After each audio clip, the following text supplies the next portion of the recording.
मित्रांनो, परळी नगर परिषदेचा निकाल लागला आणि निकालामध्ये सत्ताधाऱ्यांच्या आशीर्वादाने आणि पैशाच्या जोरावर त्या ठिकाणी आमदार धनंजय मुंडे यांची सत्ता आली। पण ज्या दिवशी निकाल लागला त्या दिवशी दुपारी 12 वाजता सत्ताधाऱ्यातील एक नगरसेवक यांनी जवळपास अंदाजे मिळालेल्या माहितीनुसार 23,000 रुपये 200च्या नोटा सरासरी त्या ठिकाणी विजयी मिरवणुकीमध्ये त्या उडवलेल्या आहेत। हा प्रकार मागच्या 8 दिवसांना होऊन सुद्धा संभाजीनगर पोलीस स्टेशनच्या हद्दीमध्ये हा प्रकार घडला आहे। निवडणूक आयोगानं कुठलीही या ठिकाणी दखल घेतलेली नाही किंवा कारवाई केलेली तरी सध्या तरी दिसत नाही।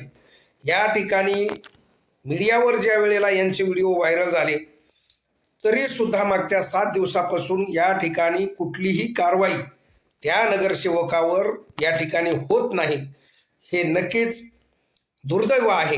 एरवी निवडणूक आयोग आणि परळी पोलीस खोट्या गुन्ह्याला किंवा खोट्या गोष्टीला लगेच तत्पर दाखवणारी ही पोलीस यंत्रणा किंवा प्रशासन एवढी मोठी घटना घडून सुद्धा काहीही त्या ठिकाणी दखल घेतलेली नाही आहे।